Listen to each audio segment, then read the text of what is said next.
میں نے آیت پڑھی ہے سورہ، بلکہ 2 آیتیں پڑھی ہیں سورہ یونس سے، ان کا ترجمہ کرتا ہوں، اور جو اللہ تعالیٰ چاہتا ہے اس میں بیان جو اللہ تعالیٰ نے کیا ہے اور جو اس کی چاہت ہے وہ عرض کرتا ہوں۔ ہم ان آیات کو پڑھ کر کچھ اور بیان کرتے ہیں، جو اللہ اور اس کے رسول کا منشا ہے اس طرف نہیں جاتے۔ اللہ تعالیٰ نے فرمایا ہے اے لوگو تمہارے پاس آ چکی ہے تمہارے رب کی طرف سے نصیحت،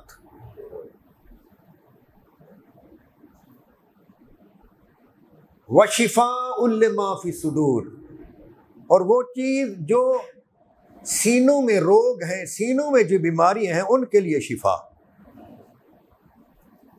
وَهُدًى وَرَحْمَةٌ لِّلْمُؤْمِنِينَ، اور ہدایت اور رحمت مومنین کے لیے۔ آگے فرمایا آپ فرمائیں قل بفضل اللہ، آپ فرمائیں کہ اللہ کا فضل ہو جائے، وبرحمتہ، اور اس کی رحمت ہو جائے، فبذالک فلیفرحوا، تو ان 2 باتوں کی وجہ سے لوگوں کو چاہیے کہ وہ فرحت منائیں۔ اس پر خوش ہونا اس سب کچھ سے بہتر ہے جسے لوگ جمع کرتے ہیں۔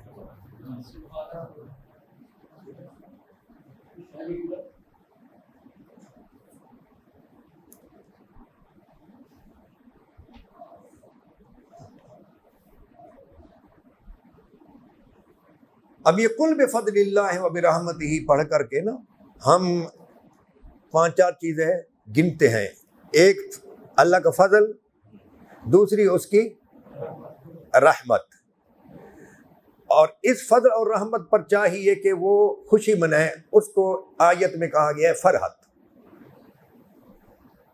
پھر آخر میں ہوا خیر مما یجمعون، یہ جو تم جمع کرتے ہو، لوگ جسے جمع کرتے ہیں یہ اس سب سے بہتر ہے۔ یہ خوشی منانا بہتر ہے یا حضور کا تشریف لانا بہتر ہے؟ یہ سوال ہے نا۔ اور یہ جو ہے پیچھے موعظت، شفا، سینوں کی شفا، ہدایت اور مومنین کے لیے رحمت، یہ سب کچھ جو ہے، یہ جو چیزیں ہیں 4-5 یہ بہتر ہیں اس سب کچھ سے جسے لوگ جمع کرتے ہیں۔ تو ہم فقط میلاد جائز ہے یا نہیں، فرحت منانی چاہیے یا نہیں، فضل حضور ہیں یا نہیں، ہم یہ کہتے ہیں نا، میں بھی اس پر تقریر کرتا ہوں اور کئی بار کی ہے، ہم اس طرف جاتے ہیں کہ بھی بیٹا ملنا بھی فضل ہے، مال ملنا بھی فضل ہے، باغ کا پھل دینا بھی فضل ہے، دوسرے کے مقابلے میں اس کی دکان کا چلنا فضل ہے، اس کے بیگھے یا ایکڑ کی بنسبت اس کے ایکڑ کا زیادہ پھل لانا بھی فضل ہے۔ جو کہ قرآن میں ہے نا بھی اللہ تعالیٰ کسی کو دنیاوی طور پر دوسرے پر فضیلت دیتا ہے، تو جس کو فضیلت دیتا ہے وہ جو دوسرا ہے وہ اس پر حسد نہ کرے۔ ایک نے شادی کی، اکٹھے ہی ایک ہفتے میں 2 بندوں نے شادی کی ایک محلے میں، ایک کے ہاں بچہ ہو گیا، دوسرے کے ہاں کئی سال ہو گئے نہیں ہوتا، تو جس کے ہاں اولاد مل گئی، نرینہ اولاد مل گئی، اچھی اولاد مل گئی، وہ فضل ہے۔ یہ ہم بیان کیا کرتے ہیں، تو کہتے ہیں یہ سارے فضل ہیں، لیکن بڑا فضل کون سا ہے؟ جتنے اللہ تعالیٰ کے فضل ہیں ان سب میں بڑا فضل کون سا ہے؟ قرآن نے کہا کہ آپ ان کو خوشخبری دیجئے وبشر المؤمنین بان لهم من اللہ فضلا کبیرا، ان کو خوشخبری دیجئے فضل کبیر کی، اور وہ فضل کبیر حضور ہے، چونکہ پیچھے ہے نا یا ایھا النبی انا ارسلناک شاہدا ومبشرا ونذیرا وداعیا الی اللہ باذنہ وسراجا منیرا وبشر المؤمنین بان لهم من اللہ فضلا کبیرا۔ تو ان چیزوں کے بعد شاہد، مبشر، نذیر، داعی الی اللہ اور سراج منیر، یہ ذکر کر کے فرمایا اب لوگوں کو خوشخبری دیں، یہ فضل کبیر ہے، شاہد کا ملنا، مبشر کا ملنا، نذیر کا ملنا، داعی الی اللہ کا ملنا، سراج منیر کا ملنا، یہ فضل کبیر ہے۔ اور 2 چیزیں ہیں، فضل اور رحمت. تو ماں کی شفقت اور مہربانی جو ہے بچے پر.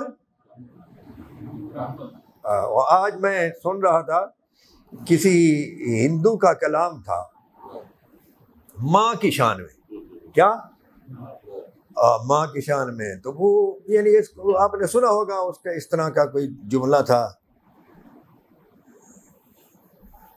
ماں کے بغیر پیکے نہیں ہوتے, اس طرح کوئی جملہ تھا اس کا. ہاں تو نہیں, وہ یعنی دھی کہہ رہی تھی, بیٹی کہہ رہی تھی, بیٹی یعنی گا رہی تھی. وہ بندہ تھا تو وہ بچی کی طرف سے, بیٹی کی طرف سے گا رہا تھا کہ بیٹی کہتی ہے کہ ماں تیرے بغیر آپ پیکے نہیں ہیں. ہاں, اور ویڑا بھی وہی ہے,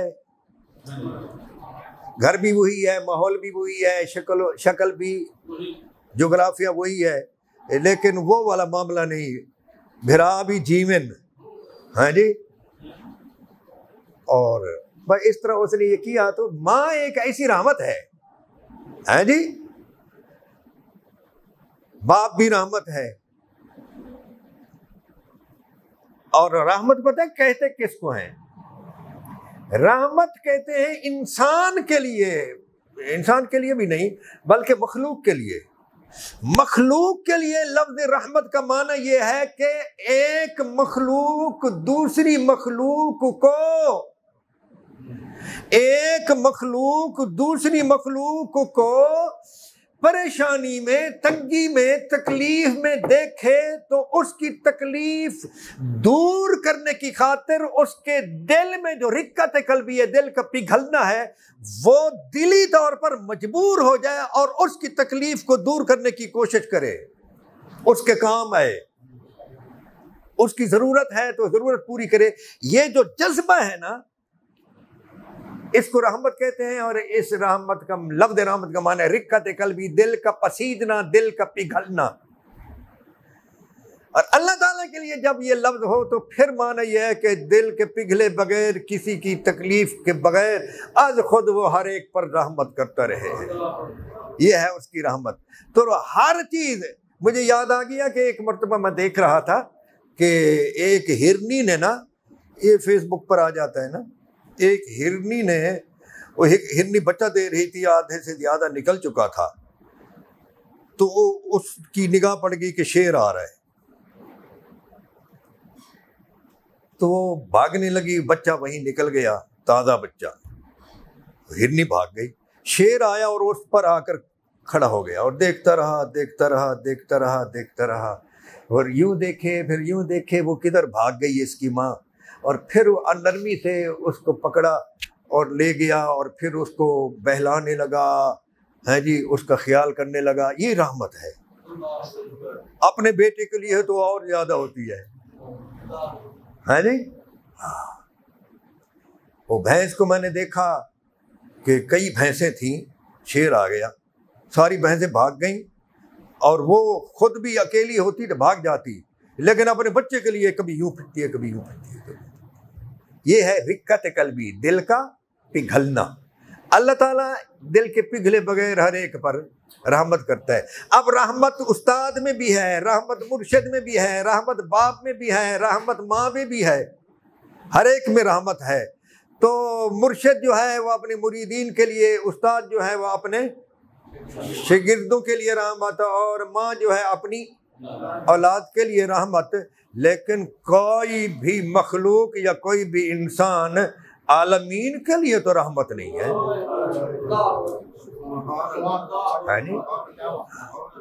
عالمین کے لیے تو کوئی رحمت, عالمین کے لیے رحمت فقط ایک ذات ہے.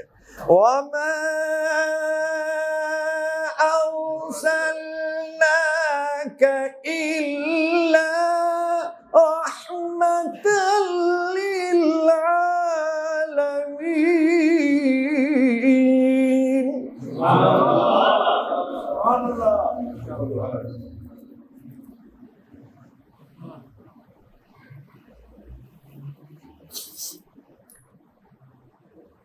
رحمت پر خوشی مناؤ. اب ہم آتے ہیں پھر پہلی آیت کی طرف کہ موعظت سینوں میں جو بیماریاں ہیں، سینوں میں جو کچھ ہے اس کے لیے شفا۔ اب یہ آپ ادھر دیکھیے جی، یہ ہے چھاتی سینہ ہے نا جی، تو کیا ادھر جو دل ہے اس کی بیماری، ادھر یہاں جو کچھ باقی جو چیزیں لٹکی ہوئی ہیں، پھیپھڑا وغیرہ یہ وہ، ادھر ایک ایک نظام ہے نا یہاں، ان کے لیے ان بیماریوں کے لیے شفا نہیں، فقط اس کے لیے نہیں، ان کے لیے بھی ہے جسمانی شفا بھی قرآن کریم ہے، جسمانی روگوں کے لیے بھی حضور شفا ہیں، لیکن یہ وہ روگ ہیں جو پریشانیوں کے صورت میں ہوتے ہیں، پریشانی دینی ہو یا دنیاوی ہو یا اخروی، تمام پریشانیوں کے لیے قرآن کریم اور حضور شفا ہے۔ اب اس کی یہ بھی تو بہت بڑی وہ ہے نا، آخرت کی جو تکلیف ہے، یہاں ہمیں تکلیف پہنچتی ہے نا، بولیے، تو ہم چاہتے ہیں کہ کوئی ایسا ہو جو ہمیں اس تکلیف سے نجات دلا دے، نکال دے۔ تو سب سے بڑی تکلیف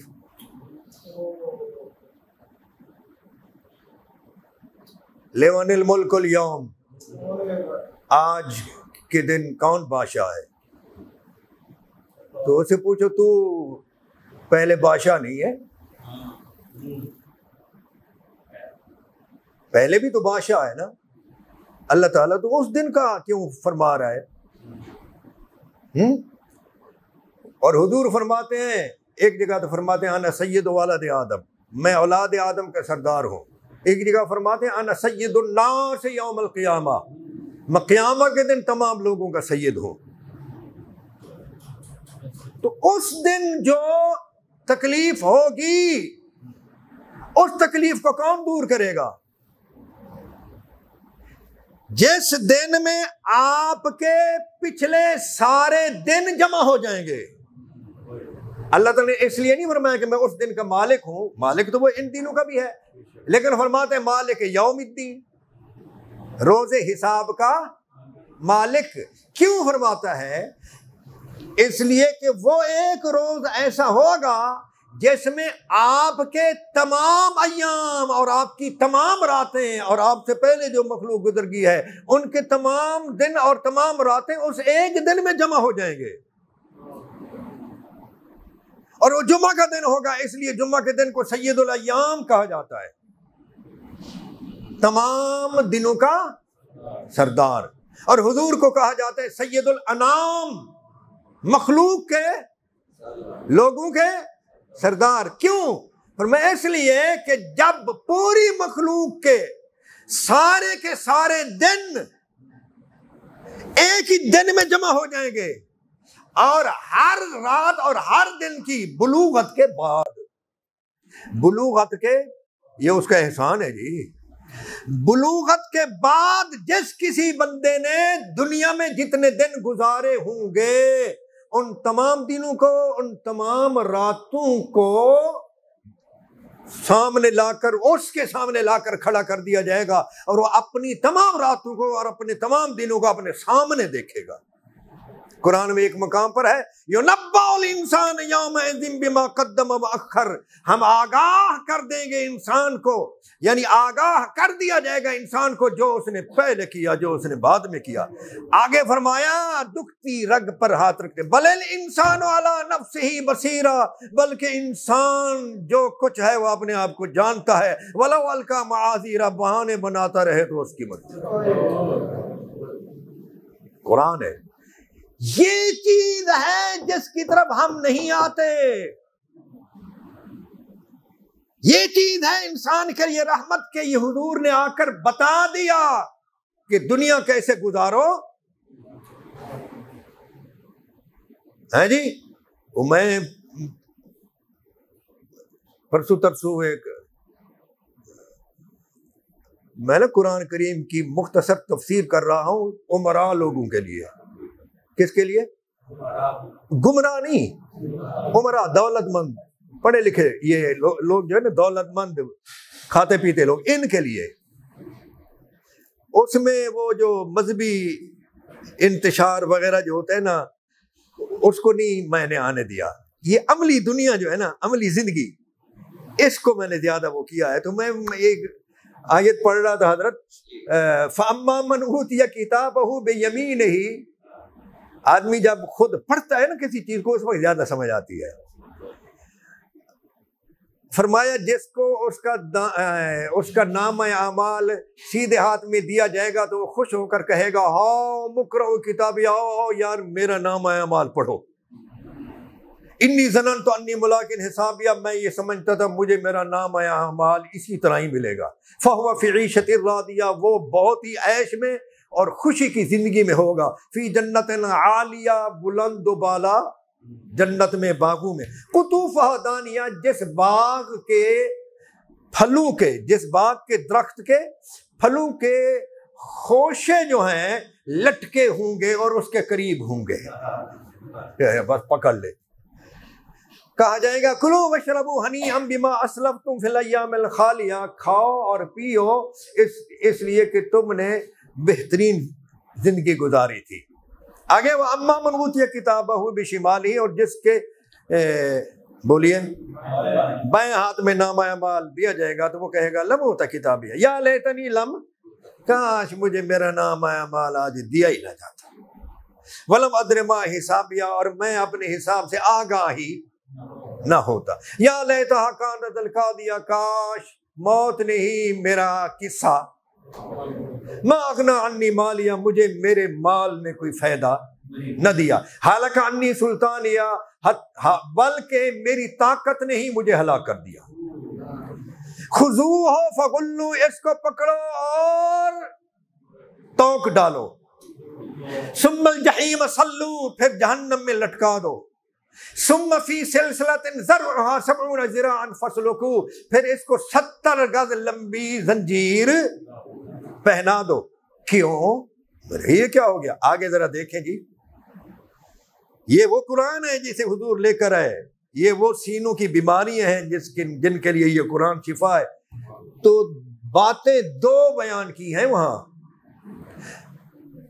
دو باتیں ذرا غور سے سنیں، آپ کو معاملہ واضح ہو جائے گا. انہو کان لا یؤمن باللہ العظیم، یہ بدبخت اللہ عظیم پر ایمان نہیں رکھتا تھا. ایک بات، اس کے فوراً بعد کیا ہے؟ ولا یحض علی طعام المسکین، مسکینوں کو کھانا کھلانے کی رغبت تک نہیں دیتا تھا.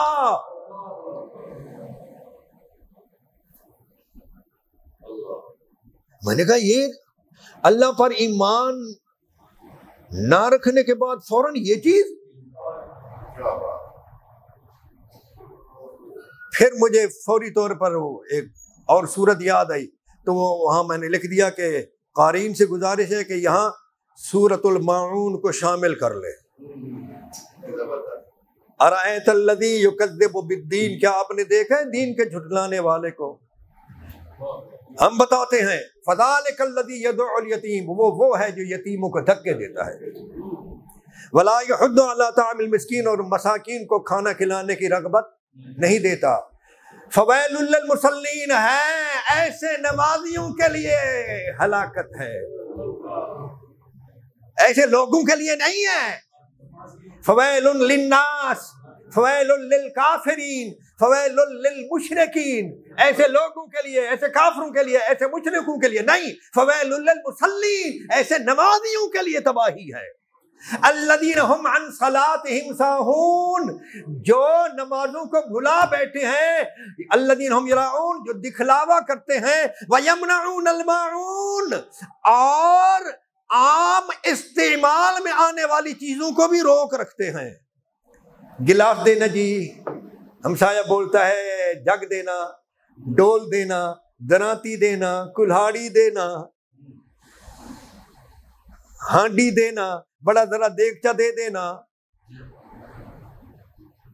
یہ عام استعمال میں آنے والی چیزیں جو ہے وہ ان کو بھی روک رکھتے تھے. یہ مفسرین نے جو جتنی باتیں میں نے عرض کی ہیں مفسرین نے لکھی ہیں کہ ان کا معنی یہ ہے کہ عام استعمال میں آنے والی چیزیں جنہیں ہمسایہ مانگ لیا کرتا ہے.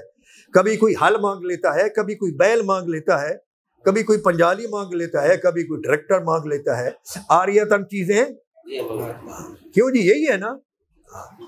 تو ان چیزوں کو روک رکھنے والے کو نمازی ہے، لیکن قرآن کہہ رہا ہے یکذب بالدین، دین کو جھٹلانے والا ہے. دین تو نرم کرنے کے لیے آیا تھا. تو قرآن جو ہے اور حضور کا آنا جو ہے وہ فقط اس لیے نہیں کہ حضور کے فضائل بیان کر کے اور آپ کا رحمت اللہ عالمین اور آپ کا شفیع ہونا بیان کر کے ہم بغلے بجائیں کہ بھی سیدھا جنت میں چلے جائیں گے، ایسا نہیں ہے.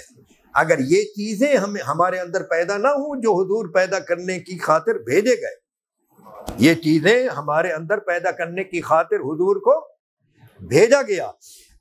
چنانچہ یہاں تو ہے نا قرآن موعظت ہے، شفا ہے سینوں کے بیماریوں کے لیے. سینوں کی بیماری مشرک بھی ہوتا ہے، کفر بھی ہوتا ہے، حسد بھی ہوتا ہے، بغض بھی ہوتا ہے، کینہ بھی ہوتا ہے، اور حضور ہے تو یہ سب کچھ بتلایا. اب دیکھیں جی ایک چیز کو، میں یہ مکان بنا رہا ہوں نا جی، تو میرے بچے نہیں، وہ ہمسائے کے مکان قریب قریب ہمارے ہمسایوں، ایک ہمسائے بیٹھے بھی ہیں، اللہ تعالیٰ ان کو بہت زیادہ مال و دولت دے اور بہت زیادہ فراوانی دے. وہ دیکھ کر جی وہ تو ایسا بنا رہے تو وہ تو ایسا بنا رہے. صرف سمجھانے کے خاطر میں یاد کر رہا ہوں، وہ صاحب بیٹھے ہیں، بچے بھی میرے بیٹھے ہیں. میں نے انہیں کہا دیکھو یہ حضور کا ایک ارشاد ہے، میرے پاس نہ ہوتا تو میں بھی حسد کرتا اور پھر شکر بھی نہ کرتا. میں نے کہا بیٹا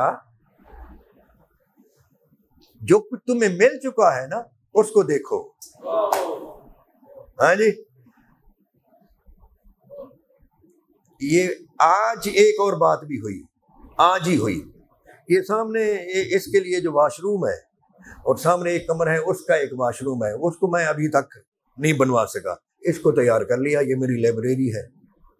کہنے لگے جی وہ ظہر کے بعد ہی آج بچہ کہہ رہا تھا یہ بھی بن جاتے تو کتنا تھا. میں نے کہا بھائی اس کو نہ دیکھو کہ بنا کیا نہیں، اس کو دیکھو کہ کیا کیا بن گیا.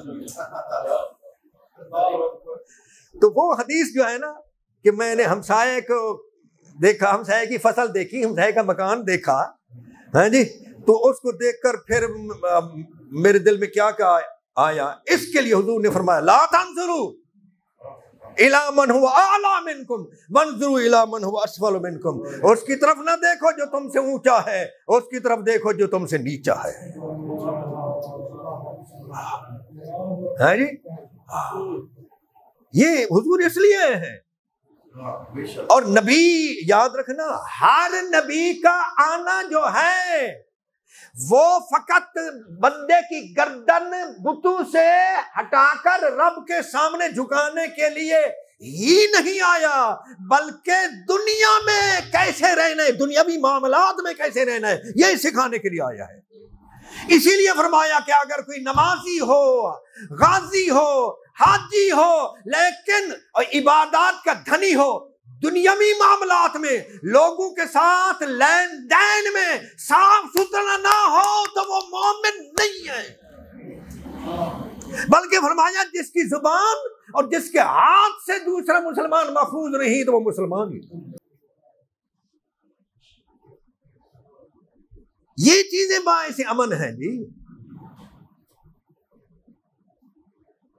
ایک صاحب پریشان تھے، میں نے انہیں کہا کہ آپ کی پریشانی کے دن چلے جائیں گے. اسی میں نے مسجد الفاروق میں ایک صاحب تھے، وہ اتنا ان کے پاس ایک وقت میں مال ہوتا تھا کہ وقت بے وقت بینک والے ان سے پیسہ لے بھی لیتے تھے اور دے بھی دیتے تھے. اس کے لیے ٹائمنگ کی کوئی پابندی نہیں تھی، بینک کھلوا لینا، پیسے ڈال دینا. یہ ادھر درس روڈ پہ. پھر ان پر ایسا وقت آیا کہ وہ کھانے کے لیے بھی ہوتا. وہ وقت تو ہم نے نہیں دیکھا تھا، لیکن لوگ بیان کرتے تھے، وہ خود بھی بیان کرتے تھے کہ میں ایسے اچھے وقت میں تھا. مجھے کہنے لگے جی مجھے کچھ بتاؤ. میں نے کہا استغفار. 1-2 مہینے بعد کہنے لگے مجھے اور کچھ حال درست نہیں ہو. میں نے کہا استغفار کرو. پھر 1-8 مہینے کے بعد کہنے لگے جی، میں نے کہا جی استغفار کرو. وہ کہنے لگے آپ کے پاس اس کے سوا کچھ نہیں ہے. میں نے کہا جی نہیں. تو کہ یہ آپ کیوں کرتے ہو؟ میں نے کہا جی قرآن کریم میں ہے. کہ یہ کہاں ہے قرآن کریم میں کہ ماسٹر عتیق آپ سے ایک مرتبہ پوچھے پھر بھی استغفار کرو, دوسری مرتبہ پوچھے پھر بھی. ان کا ماسٹر صاحب تھے جی, پھر وہ راشن ڈپو یہ وہ وغیرہ بھی چلاتے رہے, بہت کچھ کرتے رہے. تو میں نے کہا قرآن میں ہے استغفروا ربکم انہ کان غفارا, آپ نے رب سے مغفرت مانگو, استغفار کرو, وہ غفار ہے. اب سنیں, آپ نے تو کہا کہ آپ سے روزی روٹھ گئی, قرآن کہتا ہے تم استغفار کرو گے یرسل السماء علیکم مدرارا, اللہ تم پر موسلادھار بارش برسائے گا. تو کہتے تیرے پاس مال نہیں, اللہ فرماتے ہیں آگے وَيُمْدِدْكُمْ بِأَمْوَالٍ, ہم مالوں سے, مال سے نہیں مالوں سے مدد کریں گے, وَبَنِينَ, اور بیٹوں سے مدد کریں گے, بیٹے دیں گے, وَيَجْعَلْ لَكُمْ جَنَّاتٍ, اور باغات لگا دیں گے, وَيَجْعَلْ لَكُمْ أَنْهَارًا, دریا رواں کر دیں گے. تو میں نے کہا کتنی چیزیں ہیں, اور وظیفہ فقط ایک ہے. اور یہ امام حسن بصری نے 4 آدمی الگ الگ ہے, اولاد نہیں ہو رہی جی, باغ بے رونقی کا شکار ہے, خشکی کا شکار ہے, فرمایا استغفار کرو, مال نہیں ہے تنگ دست ہوں, فرمایا استغفار کرو, ہر ایک کو نرینہ اولاد نہیں, فرمایا استغفار کرو. امام حسن بصری مولا علی علیہ السلام کے خلیفہ ہیں. تو انہوں نے یہ, تو کسی نے کہا یہ سائل 4 تھے, سب کو بتائی آپ نے ایک ہی چیز, فرمایا قرآن میں جو آئی ہے.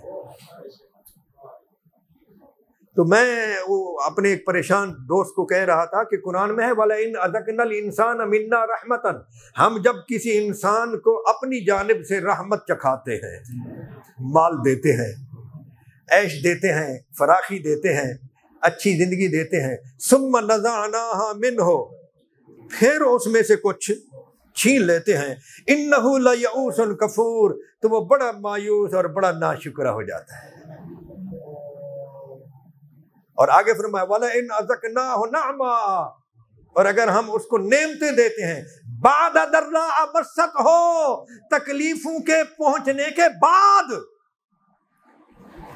تنگ دستی کے بعد, جو دیا تھا اس کو چھیننے کے بعد, لَيَقُولَنَّ ذَهَبَ السَّيِّئَاتُ عَنِّي, تو وہ پکار پکار کر کہتے ہیں میرے سارے دکھ دور ہو گئے. اور پھر شکر نہیں کرتا, کہتے انہ لفرح فخور, اتراتا ہے, کیا خوشی مناتا ہے اور فخر کرتا ہے, اتراتا ہے. الا الذین صبروا وعملوا الصالحات, ماں سوا ان لوگوں کے جو صبر والے ہیں اور عمل صالح کرنے والے ہیں. ابھی دونوں حالتیں ادھر سے ہیں, دونوں حالتیں, ہاں, تکلیف پر صبر کرو, نعمت پر شکر کرو.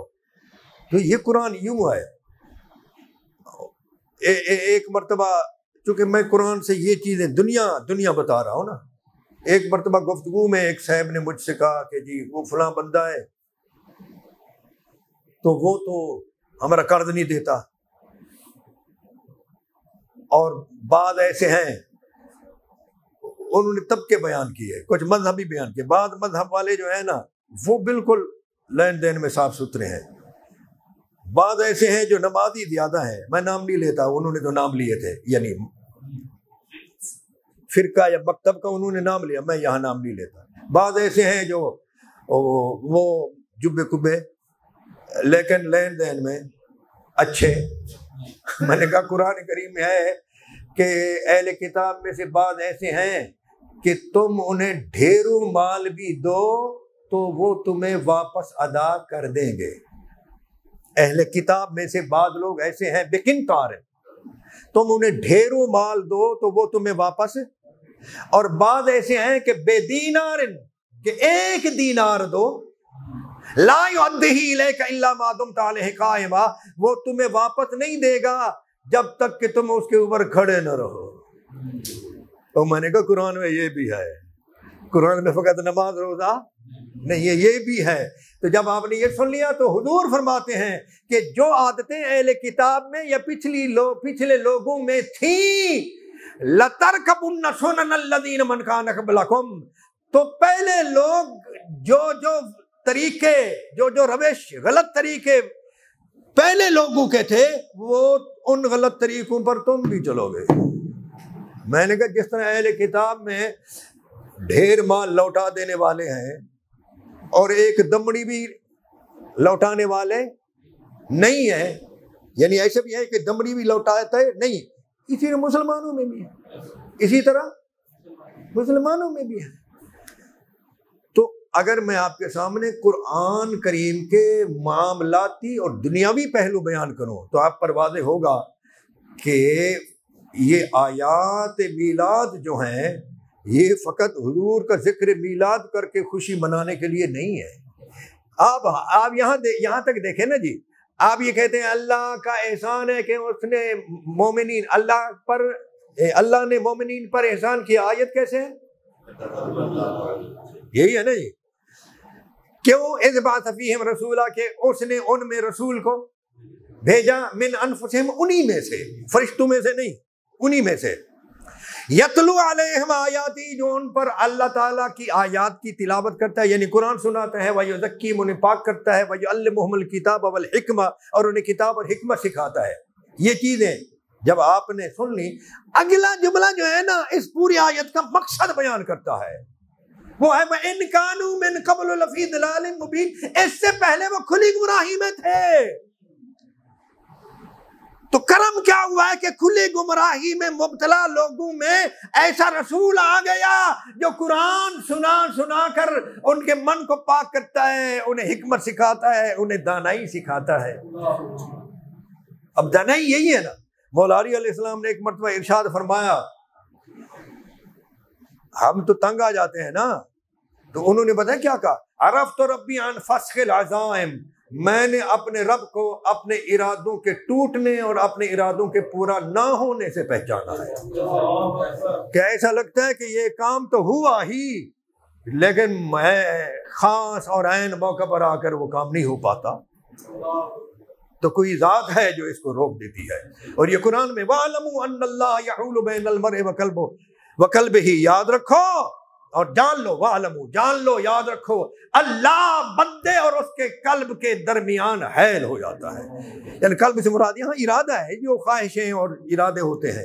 یہ تو نہیں نا کہ وہ لوتھڑا اور اس کے درمیان اللہ حائل ہو جاتا ہے. ارادوں کے درمیان اللہ تعالیٰ حائل ہو جاتا ہے. تو اللہ, اس لیے ایک مرتبہ حضور نے کسی بات پر انشاءاللہ نہ فرمایا, تو اللہ تعالیٰ نے فرمایا وَلَا تَقُولَنَّ لِشَيْءٍ إِنِّي فَاعِلٌ ذَلِكَ غَدًا إِلَّا إِن يَشَاءَ اللَّهُ. آپ کو ہرگز یہ نہیں کہنا چاہیے کسی چیز کے بارے میں کہ میں انی فاعل ذالک غدا, میں اس کو کل کرنے والا ہوں, مگر یہ کہیں کہ انشاءاللہ, الا ان یشاء اللہ, مگر جو اللہ چاہے. آپ سمجھ گئے؟ ہاں, یہ حضور دیکھیں جی, ہم اس آقا کے غلام ہیں جس آقا نے آ کر دنیا میں ایک دودھ پلانے والی کا دودھ پیا. دایاں پستان اس بی بی نے پیش کیا, پہلے تو اپنی ماں کا پیا ہے جی, پھر ایک ایسی بی بی آ گئی کہ جس کے ہاں دودھ ہوتا بھی اس کے ہاں ہے نا, جس کے ہاں بچہ ہو, ٹھیک ہے نا. تو جس کے ہاں پہلے ایک بچہ تھا, وہ حضور کو دودھ پلانے لگی, تو حضور نے سیدھے پستان سے پیا, وہ الٹی طرف حضور کو انہوں نے پھیرا بی بی نے, تو حضور نے پینے سے انکار کر دیا. تو تمام سیرت نگار حضرات نے لکھا ہے کہ اس لیے حضور نے انکار کیا کہ آپ جانتے تھے ان لہو شریکن, کہ دودھ پینے میں آپ کا ایک شریک ہے, ایک پارٹنر ہے. تو آپ نے وہ فرماتے ہیں, مولانا اشرف علی تھانوی نے اس کو بہترین لکھا ہے نشر الدین میں, کہتے حضور فرماتے تھے, حضور نے یہ عملاً بتا دیا کہ مساوات چاہیے, مساوات چاہیے.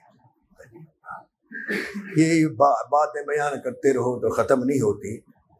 تو یہ نماز روزہ بھی یاد رکھنا, نماز و روزہ کی جو فرضیت ہے وہ اس لیے ہے کہ ان کے ذریعے سیکھا جائے کہ ایک انسان دوسرے انسان کے لیے کیسا بنے. ایک انسان کو دوسرے انسان کے لیے کیسا ہونا چاہیے. یہ نماز و روزہ حج زکوٰۃ جو ہے اس لیے ہے, ورنہ اللہ تعالیٰ کو وہ کیسے ہے جی, درد دل کے واسطے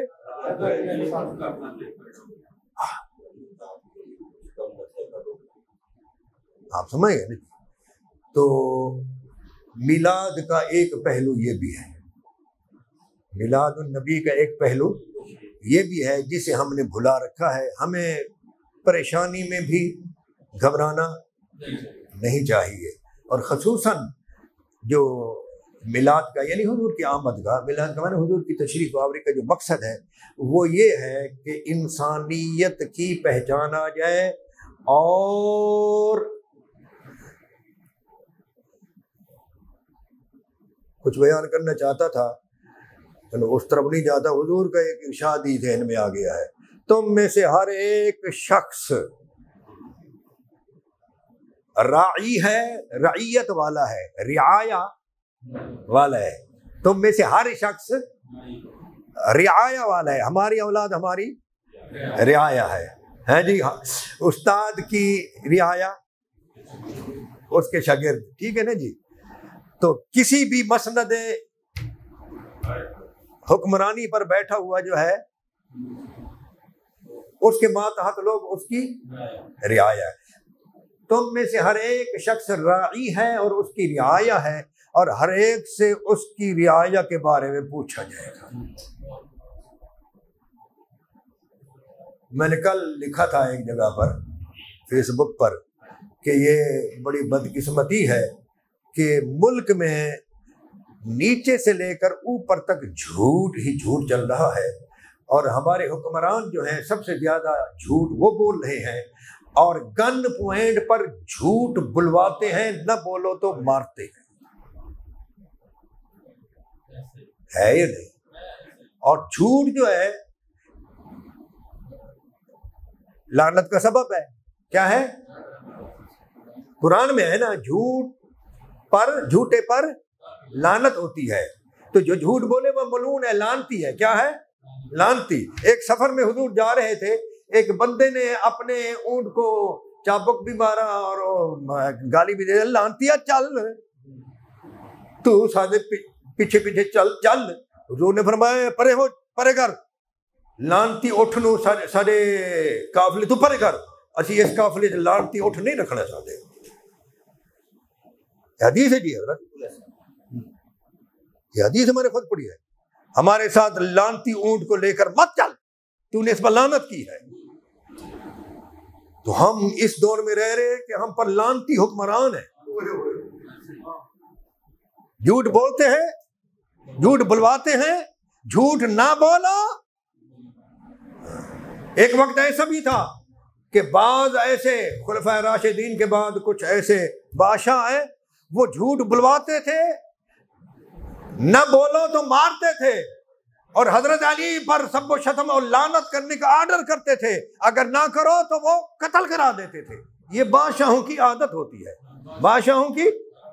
ہاں، قرآن کہتا ہے ان الملوک اذا دخلوا قریۃ، بادشاہ جب کسی آبادی میں داخل ہوتے ہیں، یہ قول ہے اس کا. دانائی ذرا دیکھیں، ملکہ سبا کی طرف جب خط گیا اور خط لے کر پہنچا تھا ہد پرندہ، تو وہ کہنے لگی یار عجیب ایلچی ہے جو خط لے کر آیا، کوئی بندہ نہیں آیا، کوئی ڈاکیا نہیں آیا، تو یہ تو کوئی عام بادشاہت نہیں ہے. تو یہ کون ہے؟ پتہ نہیں نبی ہے، پتہ نہیں بادشاہ ہے. تو پھر ایسا کرتی ہوں، ہدیہ اور گفٹ وغیرہ جو میرے ہاں بہت زیادہ قیمتی سمجھے جاتے ہیں، جو اس کے پاس بھی نہ ہو، وہ بھیجتی ہوں. خوش ہو گیا تو بادشاہ ہے. توشہ خانہ پر خوش ہو گیا تو بادشاہ ہے، اور اگر خوش نہ ہوا تو پھر اللہ کا نبی ہے جی. تو جب پتہ چل جائے گا کہ بادشاہ ہے تو پھر اس کے ساتھ بادشاہوں والے طریقے سے نمٹا جائے گا. اور اگر پتہ چل گیا کہ نبی ہے تو پھر ہتھیار. اور کہنے لگی بادشاہ پتہ ہے کون ہوتے ہیں، کیا ہوتے ہیں؟ یہ ملکہ سبا کا قول اللہ نے قرآن میں درج کیا. فرمایا ملکہ سبا نے کہا ان الملوک، بادشاہ جب اذا دخلوا قریۃ، کسی آبادی میں داخل ہوتے ہیں، افسدوها، اسے تباہ و برباد. وَجَعَلُوا أَعِزَّةَ أَهْلِهَا أَذِلَّةً، وہاں کے عزت داروں کو ذلیل کر دیتے ہیں. یہاں تک اس کا قول ہے. آگے اللہ تعالیٰ نے مہر تصدیق فرمائی، مہر لگا دی اس کے قول پر. فرمایا وَكَذَلِكَ يَفْعَلُونَ، بادشاہ ایسے ہی ہوتے ہیں. بادشاہ